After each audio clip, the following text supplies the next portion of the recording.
Antoine Diouf. Au sommaire, démarrage des cours dès la rentrée scolaire, ce sera presque impossible.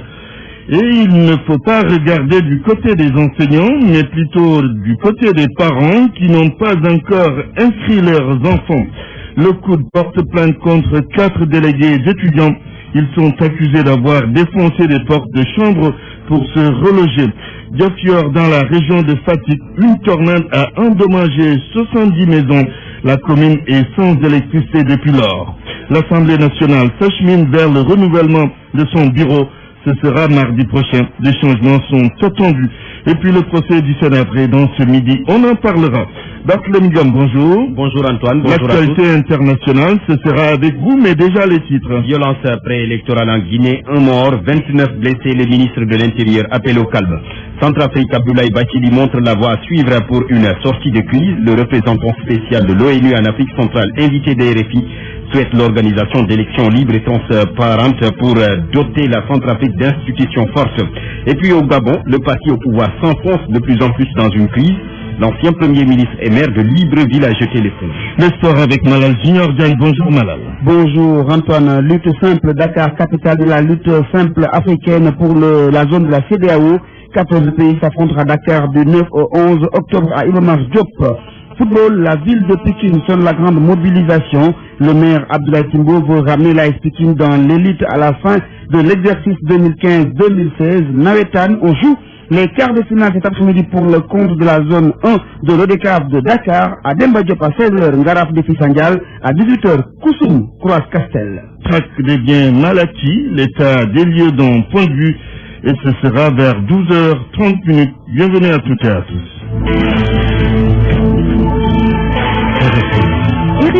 Antoine Diouf. Mesdames et messieurs, bonjour. La dépouille de Morsi arrive à Dakar vers 2h du matin.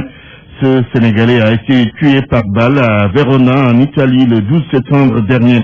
Le présumé meurtrier est toujours en cavale. Morsi était commerçant. Il sera inhumé à Touba demain. Le Centre des œuvres universitaires de Dakar a porté plainte hier auprès du commissariat du Point E, contre 4 délégués des étudiants. Cela fait suite à l'acte de certains étudiants donc qui ont défoncé les portes de chambre pour se reloger le week-end dernier.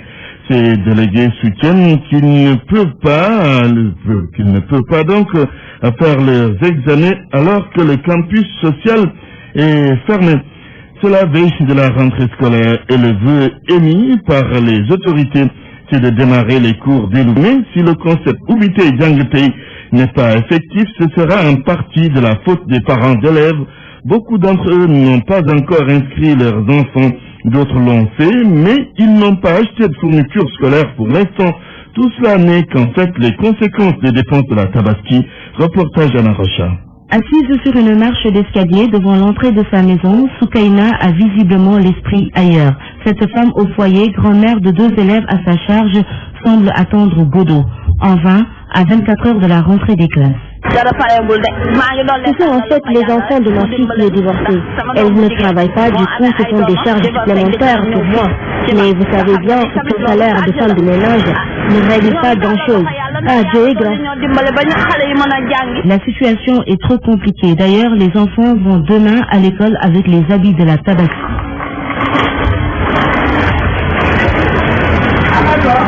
Dans une maison voisine, l'heure est aux tâches ménagères. Le chef ici, c'est Awandiaï. Dans son salon, qui fait aussi office de salle à manger, ses 4 enfants prennent le petit déjeuner. Agent de nettoiement pour le compte de la mairie de Dakar, la mère de famille est débordée. Après la fête de la Tabaski, l'ouverture des classes, les charges, c'est tellement difficile avec la ville, mais ça va, on se débrouille. Est-ce que vous avez déjà inscrit tous vos enfants? Non, pas encore. Ça reste les 2. Quand est-ce que vous comptez les inscrire? Demain, Inch'Allah, non aujourd'hui. Aïtou Ndiaye a pris les devants, bien avant les fêtes de Korité et de Tabaski. Avec une collégienne et un enfant du primaire à gérer, la réalité des choses lui a appris à anticiper. Pour autant, tout n'est pas au point. Bon, moi, il ne me reste qu'une quelques fournitures à compléter. J'ai déjà acheté plus de la moitié. Familles diverses, fortunes identiques, le Oubité Djangepei risque de rester au stade de slogan cette année dans plusieurs écoles. Les parents d'élèves ne suivent pas du tout le rythme. Et dans quel état d'esprit se trouvent les élèves à 24 heures de la rentrée scolaire? D'aucuns ont hâte de reprendre le chemin de l'école, d'autres vont différer la rentrée. Faute au moins, reportage à Guédiawaye Salissou. La même femme terminale. 2 élèves, une direction, demain, l'école. Mais la reprise ne se fera pas au même rythme côté apprenant, constate-t-on. Je suis très prêt à aller à l'école. J'ai hâte de rentrer là, à l'école. Nous avons que 2 mois de vacances. On peut dire que nous voulons les prolongements de vacances, mais voir la situation de notre année scolaire perturbée, bon, on peut dire que ça suffit. Lui est en classe d'examen. Il fait la terminale. Le candidat au baccalauréat trouvé assis devant une boutique diffère pourtant sa rentrée. Faute de moyens, explique-t-il. Vu la situation familiale, vraiment, mon père, il a beaucoup de charges. Il n'a pas reçu son salaire pour acheter les fournitures et mes inscriptions. Nous patientons peut-être jusqu'à la semaine prochaine. Plus chanceux, Mohamed Diop, 14 ans, fait la 4e. Nous l'avons trouvé dans un cybercafé en train de suivre un jeu vidéo aux manettes un de ses amis. Le collégien est fin prêt. Je suis prêt pour faire les cours demain, Inch'Allah. Tu as tout, les fournitures et autres. Et aller à l'école est une chose. Démarrer les cours en est une autre. Le Ubitei Djangetei dépend cependant de plusieurs facteurs, précise Ley Marem. La collégienne interpelle ici les syndicalistes. Si cela ne dépendait que de moi, dit demain nous allons démarrer les cours. Mais j'entends dire que les syndicalistes veulent faire du Ubitei Greftei. Et ça ne nous arrange pas, nous qui voulons apprendre sans perturbation. Le Ubitei Greftei n'a vraiment pas sa place à l'école, ajoute Lamine Samb. Salissou Guédiawaye, Radio Futur Média. Le journal. L'actualité politique. 12h07, le bureau de l'Assemblée nationale sera renouvelé mardi prochain lors de l'ouverture de la session ordinaire. Des changements sont attendus et les dispositions de la nouvelle loi votée le 29 juin dernier seront appliquées. En ce qui concerne le président de l'institution, il va garder son fauteuil puisque le mandat a été ramené à 5 ans. El Hadj Goudienne. Même si ces motus et bouche cousue sur les noms des futurs sortants et entrants dans le bureau, des sources parlementaires s'accordent toutefois sur une chose. Moustapha Niasse sera vraisemblablement reconduit au perchoir parce que jusque-là, aucun autre candidat ne s'est manifesté. Cerise sur le gâteau pour le leader de l'ASP, son poste de président ne sera pas mis en compétition l'année prochaine lors du renouvellement du bureau. Pour cause, le retour à un mandat de 5 ans entre en vigueur à partir de cette rentrée parlementaire. C'est à la faveur de la loi récemment promulguée par le président de la République après avis favorable du Conseil constitutionnel. Cette loi, qui résulte de la proposition de loi votée le 29 juin dernier, fixe aussi à 15 le nombre de députés pour former un groupe parlementaire. Et last but not least, elle stipule que tout député qui quitte son groupe parlementaire ne peut pas rejoindre un autre. Une disposition qui avait suscité une vive polémique lors de l'examen de cette proposition de loi. Parmi les autres modifications attendues, la parité absolue sera pour la première fois appliquée pour l'élection des 6 secrétaires élus. On en est actuellement à 5 hommes pour une femme à la personne de la députée Mousli Diakhaté. La rentrée parlementaire s'annonce donc sous de nouvelles couleurs, avec de nouvelles dispositions et certainement une nouvelle configuration. L'enquête nationale sur les instituts de prévoyance maladie a été lancée ce matin.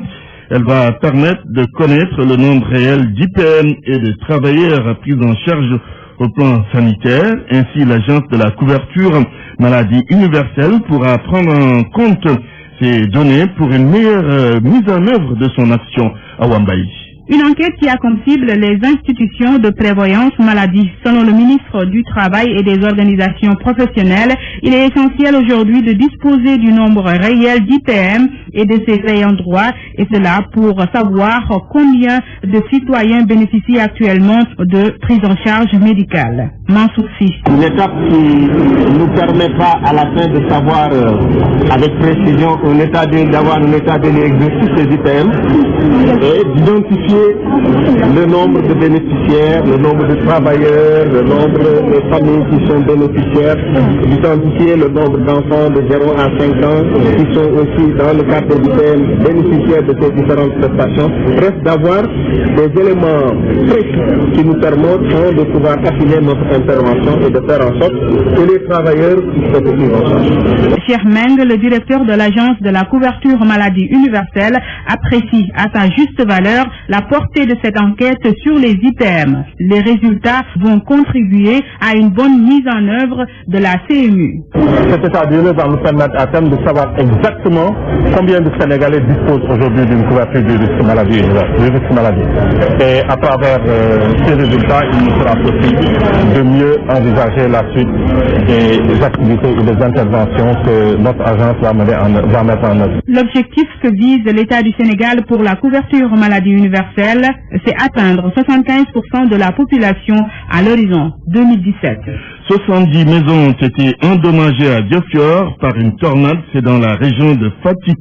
D'après la mairie qui a fait le point depuis samedi, la commune est sans électricité. Fatick, Aminata Goudiaby. Le quotidien d'Adamatiam est devenu un réel calvaire depuis le week-end dernier. Ce père de famille habitant Diofior est parmi les sinistrés de la tornade qui s'est abattue sur la région de Fatick et qui a causé d'innombrables dégâts dans cette commune du département de Fatick.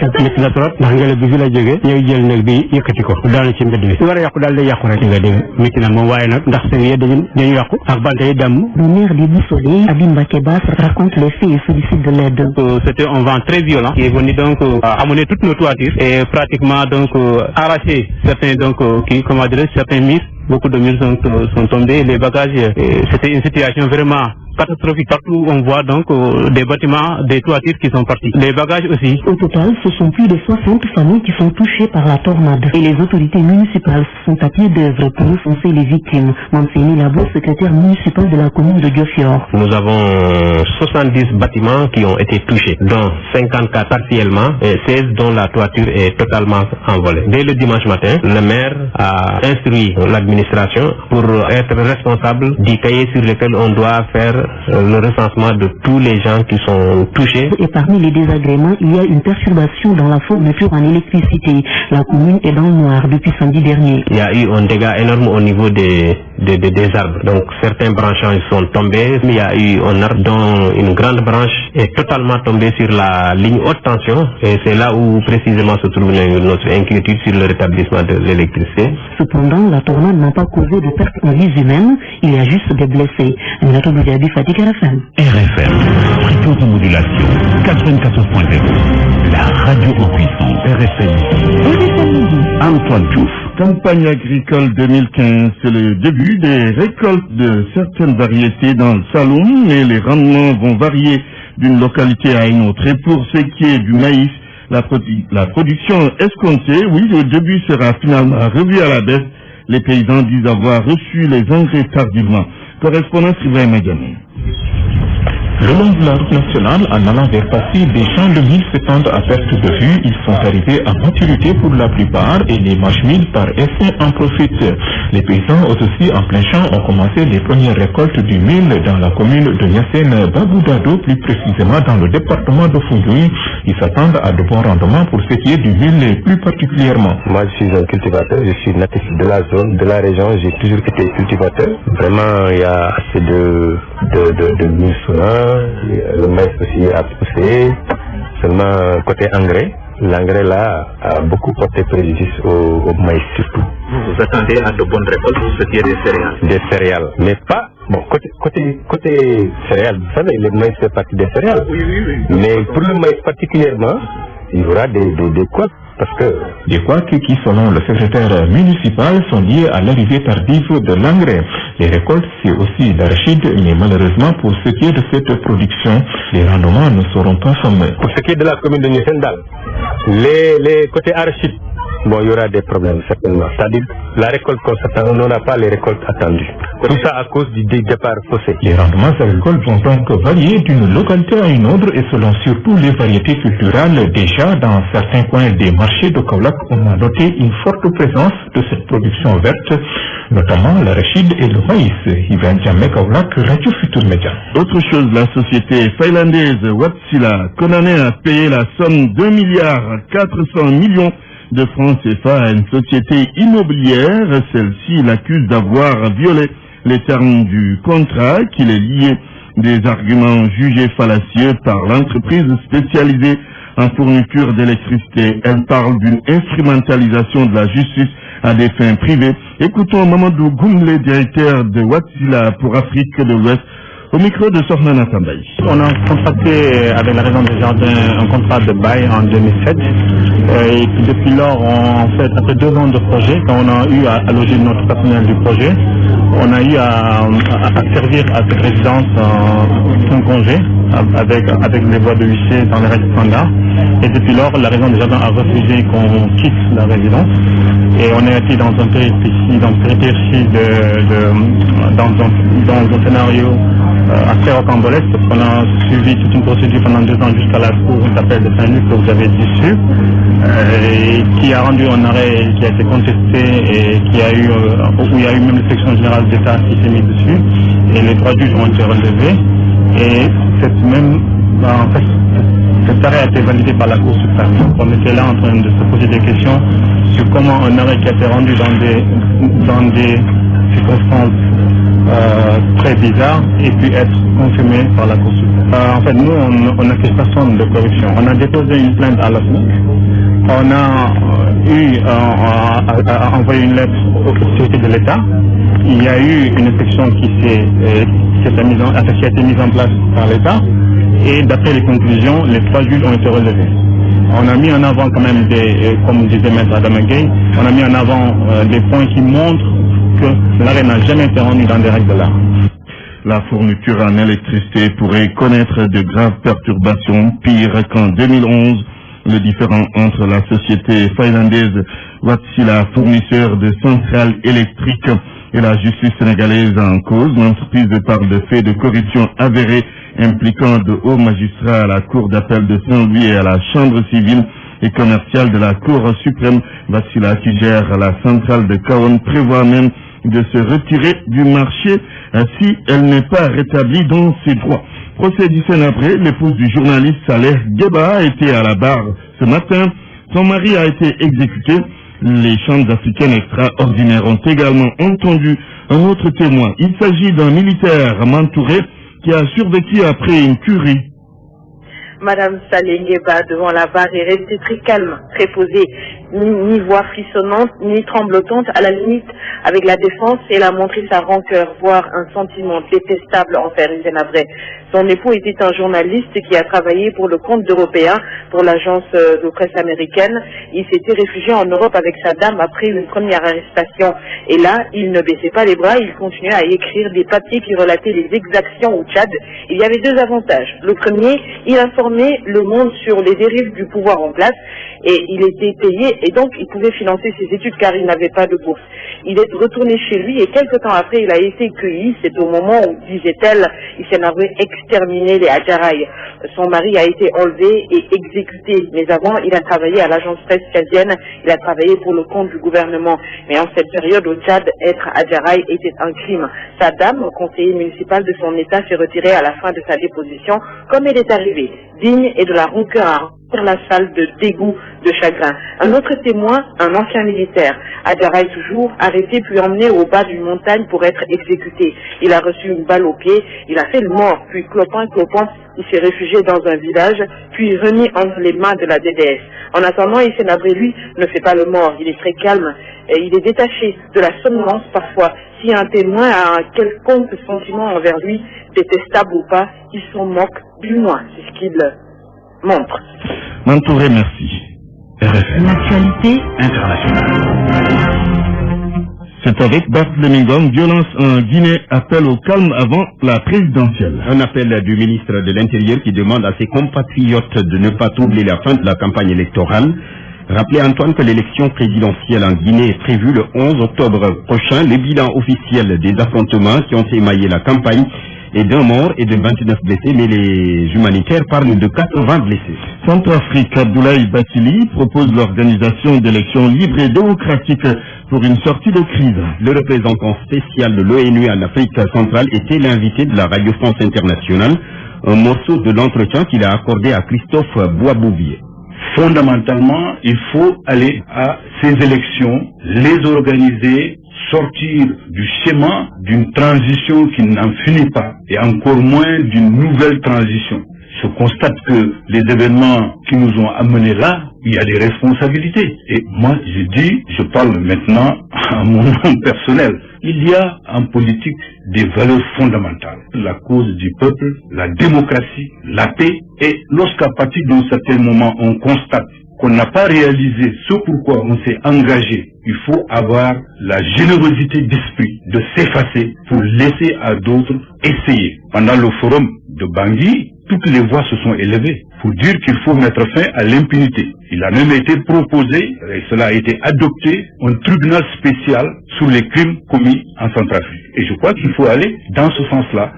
Le Sénégalais Abdoulaye Bathily, référendum au Congo-Brazza le 25 octobre prochain. C'est en vue de changer la constitution, ce qui permettrait au président Denis Sassou Nguesso de briguer un nouveau mandat en 2016. Les électeurs congolais sont désormais fixés. Ils vont se rendre aux urnes le 25 octobre prochain pour se prononcer par référendum sur le projet de loi constitutionnelle qui a été rédigé par une commission qui avait comme base politique, juridique et technique plutôt les conclusions du dialogue national tenu il y a près de 2 mois. L'opposition de son côté qualifie de farce ce dialogue national. Le Parti démocratique gabonais au pouvoir depuis 47 ans s'enfonce davantage dans une crise. L'ancien premier ministre et maire de Libreville a claqué la porte de la formation dirigée par Ali Bongo. Jean-François Toutoum a rejoint l'opposition en créant un nouveau parti. Libreville, Yves-Antonio Ogula. La saignée continue au sein du parti au pouvoir au Gabon. Jean-François Ntoum-Toumeman, 8e Premier ministre, a démissionné du Parti démocratique gabonais. Il décide de continuer le combat politique dans l'opposition avec la création d'un nouveau parti, le MPDR, entendez, le mouvement patriotique et démocratique pour la refondation de la République. Celui que l'on surnomme Jackie Mille Diplôme a été dur, très dur à l'endroit du pouvoir d'Ali Bongo Ondimba. L'ancien maire de la capitale gabonaise a décidé de ne pas se taire pour ne pas être complice par son silence des errements et de la mauvaise gouvernance qui risque malheureusement la marche du Gabon depuis 6 ans et qui, si rien n'est entrepris pour y remédier rapidement, va mener inéluctablement le Gabon vers un chaos abyssal. Son fils, Simon Toutoumeman, l'actuel ministre du Travail et de l'Emploi, n'a pas accepté la décision de son père de quitter le PDG de la sorte. Mieux, il n'a pas participé à cette conférence, à la différence des autres membres de la famille de celui qui a passé 7 ans à la tête du gouvernement sous Bongo père. C'est le 4e Premier ministre qui démissionne du PDG pour rejoindre l'opposition. Le parti au pouvoir a pris acte de cette démission.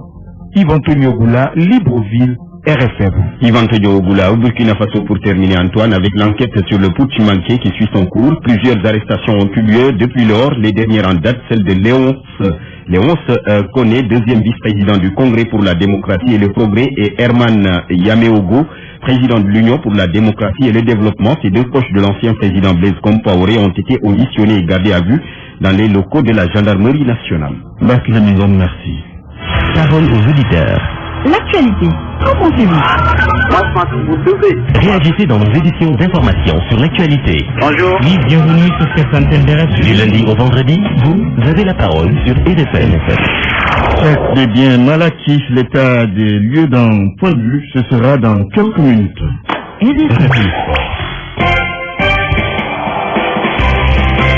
En ouverture de cette page d'effort de la lutte maladie organe, Dakar, capitale de la CEDEAO, ce week-end, ce sera avec le tournoi de la CEDEAO, justement. Voilà, et ça démarre vendredi 9 octobre au stade Iba Diop. Le CNG, le Comité national de gestion, est déjà à pied d'œuvre pour une bonne organisation. Sur le plan du logement, sur le plan de l'arbitrage, tout est fait prêt. Mais également sur le plan du budget, le CNG s'est dit prêt pour une très bonne organisation de la manifestation qui verra 14 pays prendre part à cette joute pour l'édition 2015. Kiamaka, premier vice-président chargé de la lutte avec frappe, mais également chargé de l'organisation de cette compétition, s'est entretenu ce matin avec RFM. Nous avons eu la confirmation de participation de 13 pays. Cette année, la Côte d'Ivoire ne sera pas là, de même que le Cap-Vert qui n'a pas la tradition de lutte établie. Mais sinon, les 13 autres pays seront bien là. D'ailleurs, les Bissau-Guinéens arrivent aujourd'hui. La mission de la CEDEAO est arrivée hier et pratiquement toutes les équipes seront là dans le programme. Il est prévu déjà le lendemain, donc le jeudi 10, les équipes médicales d'aptitude, la POD, etc. et la réunion technique. Donc pour le moment, nous pouvons dire que ça se passe bien. Les sites d'hébergement ont été également choisis. Pour les chefs de délégation et présidents de section, ils seront logés au Yambou. Les délégations sportives et les adultes seront également logés, d'une part à l'hôtel Sodène et d'autre part à la piscine olympique. Sur le budget, est-ce que tout est fait prêt pour une bonne organisation et un bon déroulement de la compétition? Vous savez, la CEDEAO apporte un appui conséquent pour ce qui concerne la prise en charge des voyages, le transport international, l'hébergement. Donc, le budget, toute la contribution, nous l'avons déjà reçue. Donc, je pense qu'il n'y aurait pas trop de problème à boucler le budget. Le tournoi de la CEDEAO, c'est donc du 9 à partir de vendredi prochain jusqu'au 11 octobre. Et les compétitions auront lieu au stadium Iba Mar Diop. 14 pays de la CEDEAO vont y prendre part. Football chez nous, le maire de Pikine veut faire revenir son équipe, la Pikine, en Ligue 1. Et c'est son objectif. Abdoulaye Timbo appelle à la mobilisation générale. Il invite les populations de la ville de Pikine à toutes se donner la main pour aider cette équipe de la Pikine à regagner la Ligue 1 dès la fin de la saison 2015-2016. Pour Abdoulaye Timbo, Pikine ne doit pas être en Ligue 2, il est avec RFM. L'équipe de l'AS Pikine est reléguée en seconde division, ce qui n'est pas un grand plaisir pour tout Pikinois, mais c'est vrai que c'est la loi du football aussi qui est comme ça. Nous avons connu cette année-ci une saison difficile, contrairement à l'année dernière où on a presque raflé toutes les compétitions qui ont été ici organisées au niveau du Sénégal, que ce soit en coupe ou en championnat. Mais la loi du football étant, nous acceptons quand même la situation assez difficilement, tout de même.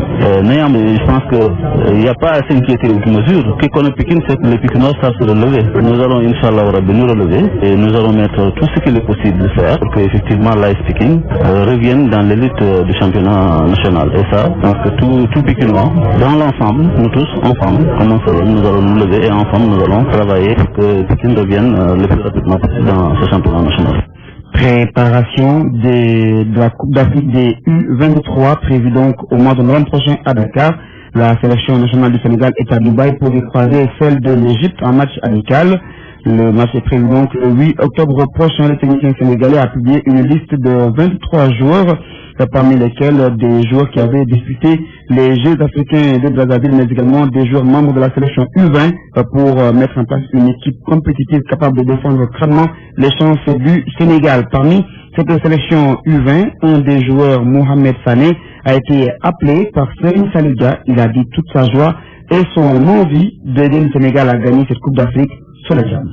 Il a su marquer de son empreinte la CAN U20, de belles prestations qui lui valent aujourd'hui sa convocation en équipe nationale des moins de 23 ans. Une satisfaction pour Mohamed Sané. Très content de figurer parmi sa liste. Ça a toujours été parmi mes rêves, c'est-à-dire avoir tout le temps l'honneur de défendre les couleurs de mon pays. Vraiment content de participer à ce match amical à Dubaï. Jouer dans cette catégorie était prévisible pour le défenseur international sénégalais. Ouais, comme toujours, hein. Bien sûr, moi je travaille dur à l'entraînement et puis j'essaye de relever mon niveau de jeu, c'est-à-dire donner le maximum de moi-même. Je pense que chaque jour quand je suis à l'entraînement et puis pourquoi pas. Se donner à fond et faire une prestation meilleure, tels sont les objectifs de Mohamed Sané pour rester dans le groupe de Serigne Saliga et jouer le CHAN U23 prévu au Sénégal. Oui, bien sûr, c'est l'objectif en fait, c'est l'objectif de rester dans le groupe, réussir à être un leader parce qu'il y a que certainement, certes il y a que des gens beaucoup moins âgés que moi, mais ça veut rien dire, moi je vais essayer d'aller gagner ma place tout en respectant mes coéquipiers aussi, essayer d'apporter le peu d'expérience que j'ai en fait, comme je l'ai fait dans le groupe de U20, pourquoi pas avec les U23 sur la Coupe d'Afrique avec eux, et puis engager aussi les joueurs Inch'Allah. Mais en attendant, le match amical Égypte-Sénégal est en ligne de mire. Les défenseurs de Dijon rallient directement Dubaï, lieu de la rencontre ce mardi. Nawetan pour boucler, on joue les quarts de finale à la zone 1 de l'ODCAV de Dakar. Et c'est à partir de 16h au stade de Demba Diop à l'affiche Ngaraf joue contre Sangal. 2 heures plus tard, Koussoum croise l'équipe de Castel pour le compte de la zone 1 de l'ODCAV de Guédiawaye. Également à Amadou Bari, on joue pour le compte de la 3e journée. Au programme à 15h, Sydney contre Siko. À 17h, Manko contre Golf Sud. Malal Junior Diagne, merci.